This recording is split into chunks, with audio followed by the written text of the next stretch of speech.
नाम जप बाहर से जितना सरल दिखाई पड़ता है, भीतर से उतना ही दुर्लभ और रहस्यमय होता है। साधक सोचता है, मैं तो सिर्फ नाम का स्मरण कर रहा हूँ, इसमें क्या कठिनाई हो सकती है। लेकिन जैसे ही नाम गहराने लगता है, भीतर की परतें खुलने लगती है। चित्त वृत्तियां, मन, वासना, अहंकार और जो संस्कार चित्त में भरे पड़े थे, सभी बारी बारी से सामने आने लगते हैं। यहीं से साधक की वास्तविक यात्रा प्रारंभ होती है। महाराज प्रेमानंद जी कहते हैं कि साधन का मार्ग बाहर की यात्रा नहीं, भीतर की यात्रा है। नाम जप उस भीतर की द्वार को खोलने की चाबी है। परंतु उस द्वार के बाद साधक को 3 रास्तों से होकर गुजरना पड़ता है। इनमें से 2 रास्ते बहुत ही कठिन होते हैं। कोई तेज चलता है, कोई धीरे और कोई रुक रुक कर। पर हर सच्चे साधक को इन तीनों अवस्थाओं का अनुभव अवश्य होता है। आज के चिंतन में हम प्रेमानंद महाराज जी के वाणी में और भाव में समझेंगे ये 3 रास्ते क्या हैं, क्यों आते हैं और नाम जप करते हुए साधक को इसका सामना कैसे करना चाहिए। यह मात्र ज्ञान नहीं बल्कि अनुभव की ओर ले जाने वाली एक संकेत है।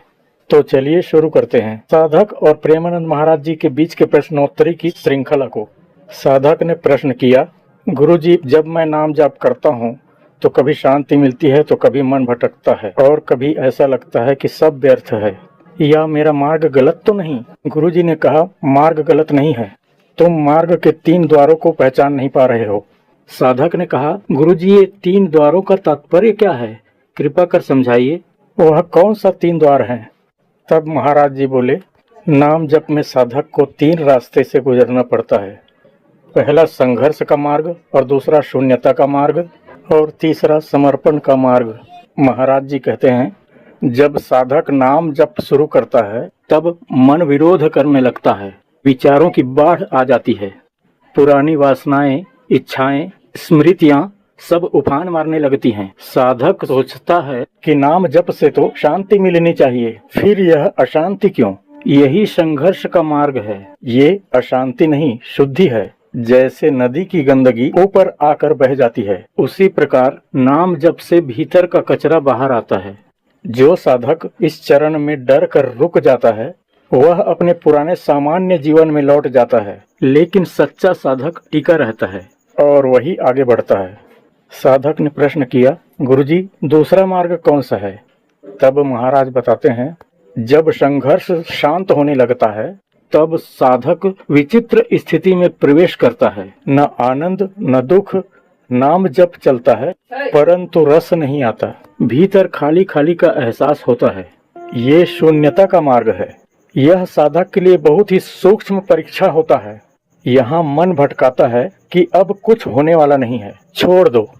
तब गुरुजी गंभीर होकर कहते हैं कि जो इस शून्य से डर गया पीछे लौट गया, और जो इस शून्य में टिक गया वही सत्य के द्वार तक पहुंच जाता है।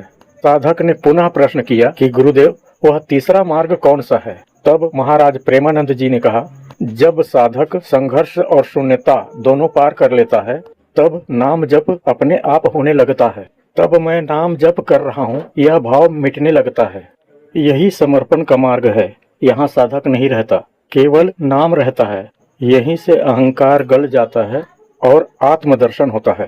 प्रेमानंद जी कहते हैं, नाम जप का फल जल्दी या देर से मिलना महत्वपूर्ण नहीं है। महत्वपूर्ण यह है कि तुम इन 3 मार्गों से मत भागो।